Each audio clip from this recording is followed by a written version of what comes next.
warning. The shown processes and procedures are a demonstration only. The gases produced and the chemicals used can and will cause serious injury or a forever sleep suck dear. And welcome back to part 2 of the 700 plus grams of gold-filled material and other various carat items. In part 1 we took care of the gold, now it's time to see what else we can scrape up out of these solutions. Gold-filled is sometimes known to contain other precious metals like silver and possible small amounts platinum group metals. First I'm going to test the nitric leaches from earlier for the presence of silver with a soluble chloride source. In this case I will be using hydrochloric acid to test with. Other alternatives are sodium chloride or potassium chloride. Let's go.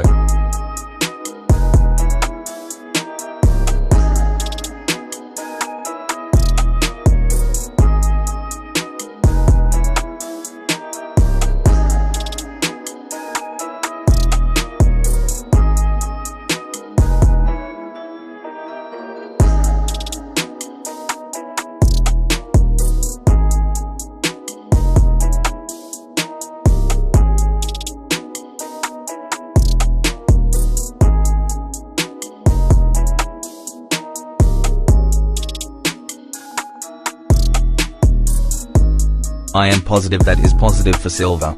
Ha ha ha. I'm confident the other solutions will have silver too. I will get all the nitrate solutions out of the flasks and into clean buckets. Just like the tests, I will be adding hydrochloric acid to precipitate the silver out of the solution into the form of a chloride which will look like cottage cheese. Stirring after precipitation helps the silver chloride coagulate to settle faster.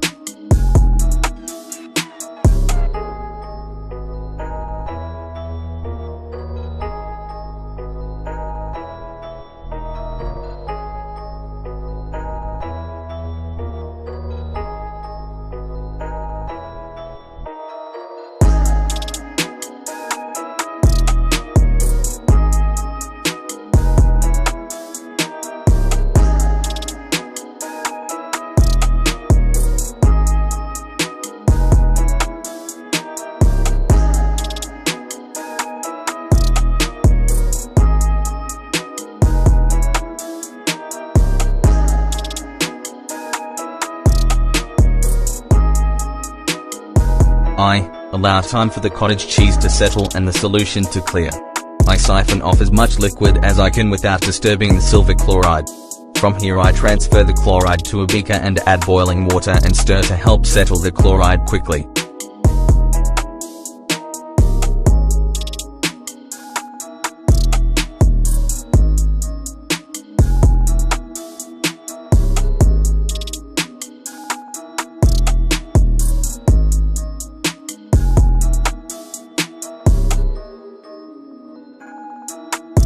I repeat the siphoning, adding boiling tap water and allowing to settle steps until all the color is washed out and it remains clear.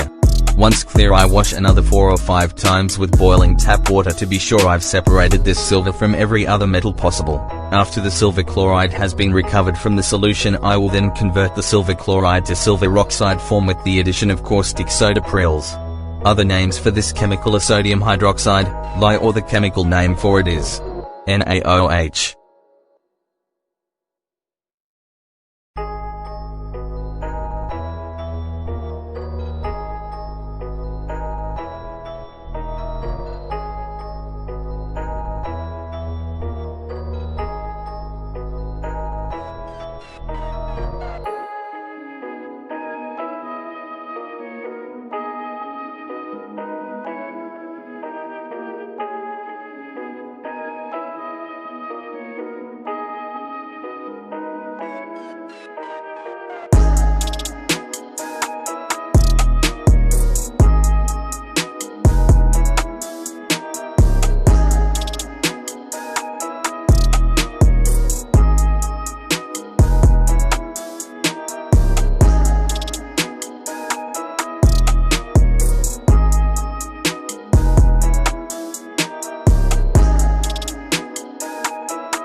15 minutes later, I get all the white silver chloride to convert to silver oxide.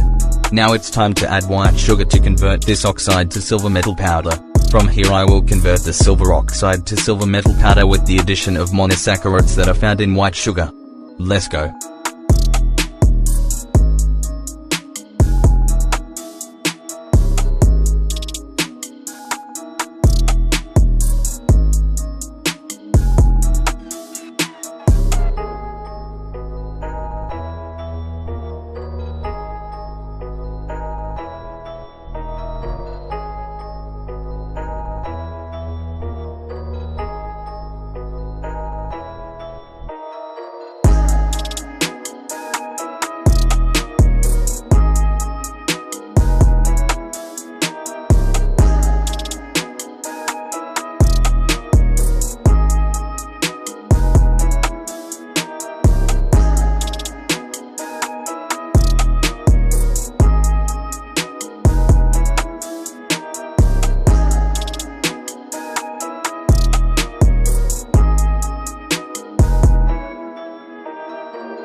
The silver metal powder self-collects and settles at the bottom of the beaker.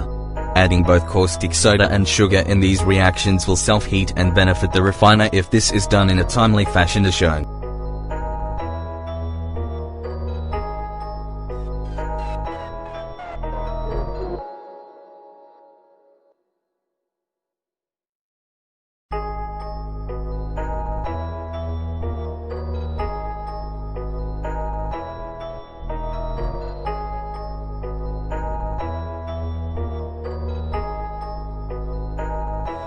I've allowed it to cool and settle. I siphon the waste and rinse with hot tap water 4 times, then rinse again with hot distilled water 4 times. Most would stop here and melt their results from their first innings, as this product is separated from most base metals and would be in the 99.9 plus range. But I wouldn't be a refiner if I didn't at least attempt refining this to high purity, so I'm going to redissolve the silver again in nitric acid. Precipitate the silver oxide with caustic soda, and convert the silver oxide to silver metal with formic acid. Distilled, demineralized or deionized water must be used when working with silver in a nitrate solution. You want to be free from any chlorides or chlorine which are common in tap water unless it is designed to form the silver chloride reaction.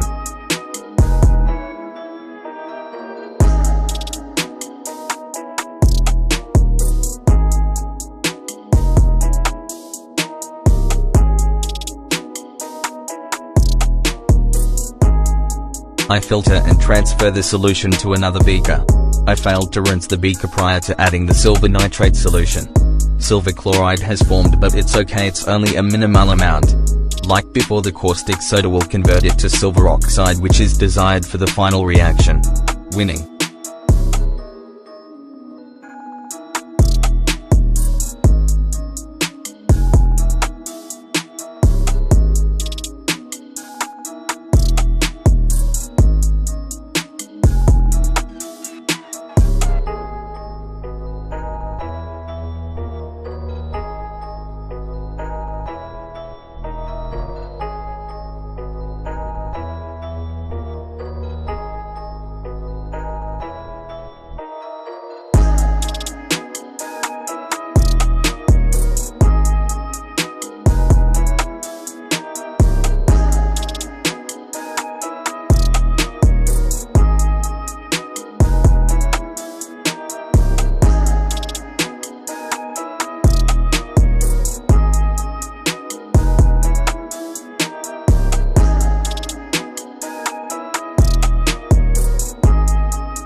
Silly boy.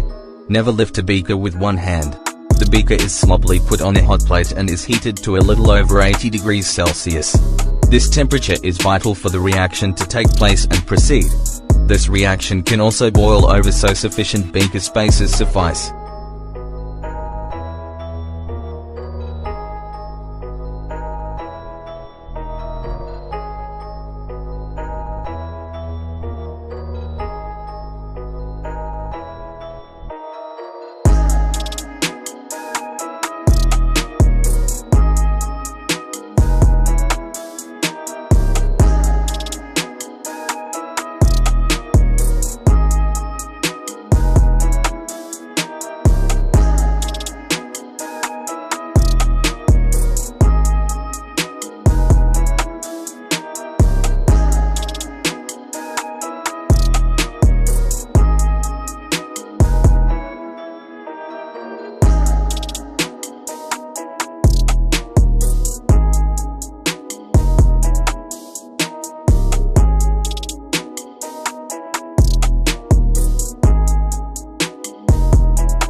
The reaction is complete when all the powder turns a creamy white color.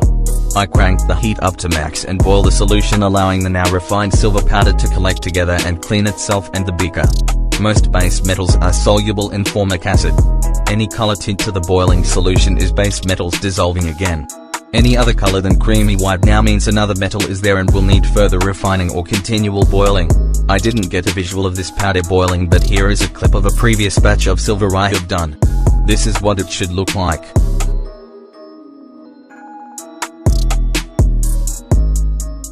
I decant this solution and replace it with hot distilled water rinses to rid the chemicals off the powder. Once satisfied, I decant and dry the powder by putting on a low heat for a few hours. Packabilly lad. Melting this beast.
Results from this batch of gold filled is 16.6 grams of 99.99 gold and 112 grams of silver, which is 99.99 as well.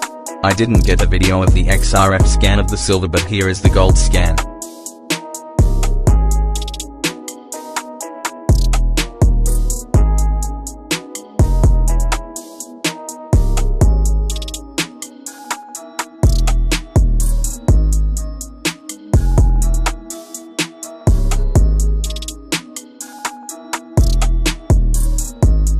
Thanks so much for watching. I hope you enjoyed this video of the processes I use. Please like, comment and subscribe for more of this content. I appreciate you.